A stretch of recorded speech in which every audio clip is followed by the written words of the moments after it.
Hello everybody, welcome back. We're going to have a look at XRP. We're just going to focus on XRP, nothing more than that. So we're starting off with a weekly, looking at the Bollinger Band Center, which so far has been respected. If you're going to get a bounce from here, it's a 65% chance of not just bouncing, but recovering, so back up to $3 again, really. And then probably on from there. And again, 65%, it's a decent odds. They're not the best odds, they are the odds. We've still got resistance formed on RSI and money flow index, so still consolidating here. A breakout from here with a breakout from $3 would likely see a much bigger move. Let's not forget, though, about what's been going on with the rest of the market. So, Bitcoin and every other thing in the world is broken down below its 20 weekly. So that is a little bit of a problem. So the 65% is flipped on its head at this stage now. 65% chance of being rejected from the center of the Bollinger Band, which is basically 92,000. So you do have to think about that. So you've got XRP bouncing, looking at $3, $4, $5, $6 perhaps shortly after that. Then you got Bitcoin and Ethereum sort of way below theirs. Ethereum's at 3,100. So it's not, epic when it comes to the overall crypto market. It really isn't.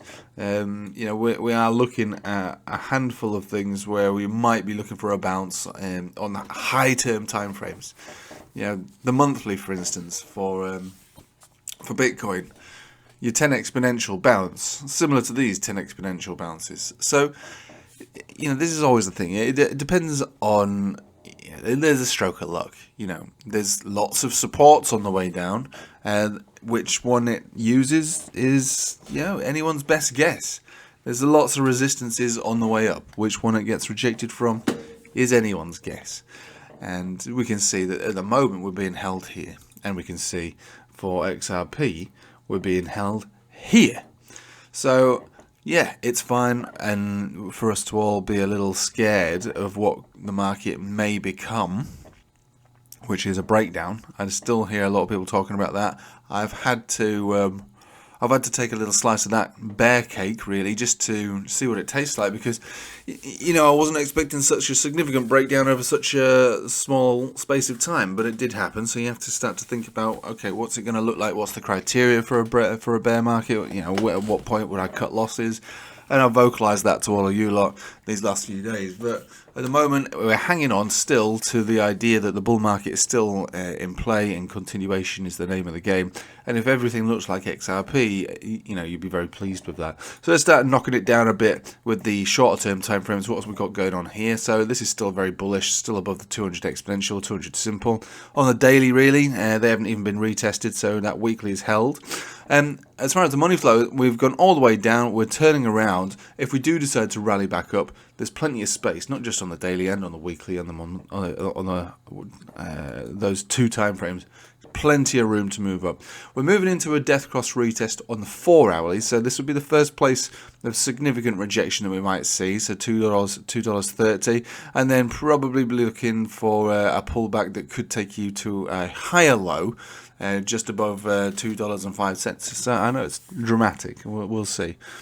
Personally, it's best to just see if this one has the power to move back up to the 250 zone, where it would be reunited with a 200 simple or exponential on the 4 hourly. So, looking at XRP, you can extend the analysis on here, and whatever move goes on here to XLM, Algo, HBAR, XDC, because they all sort of share the same common goal, and so as a result, they sort of move together.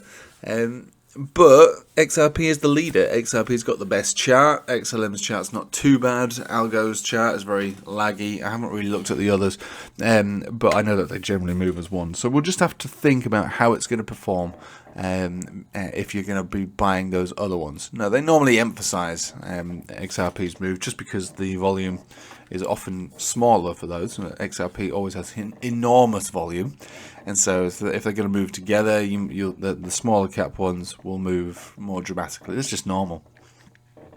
But let's not doubt that XRP has the power to do that, as it did in the past. Not too distant history, to be fair. So let's not forget that it is quite powerful, and it can be quite powerful. The overall vibe for the market as a whole, for me personally, is that the bull market is still in play. The fractal that I like to tout is still in play. The higher highs and higher lows are still there. You know, and if we are going to be moving up, you know, between now and September, you know, the low at this stage is you know, possibly in, really, with the total 2. Maybe it can go a little lower to that 20 moving average on the monthly, but maybe it doesn't. We just don't know. But we're going to have to just keep our eyes on these charts day by day, bit by bit, not just Bitcoin and crypto, but S&P and the Dixie and all of this stuff that's going on, you know, behind the charts that are influencing the price action. But the cycle at the moment is unbroken, and that's the truth. The current cycle is unbroken, and because it's unbroken, we can't say at this very moment in time that we're entering a bear market. We just can't say it. It's just, that's the truth, you know. It would attract a lot of people if I did say that. It would also not be true if I were to say that. It's a bullish chart, bullish expectations. Yeah, we're running low on time, but it seems reasonable to me that we could still make our way to another higher high between now and September. And the way that it's positioned at this very moment in time, I would expect that to be the case. Anyway, nothing much more to say about it. This really was a video mostly on XRP. Yeah, if you want a bit more than that, I've got a live stream tonight in the Patreon, so feel free to join me there. Links are in the description below. And yeah, thanks for watching. Take it easy.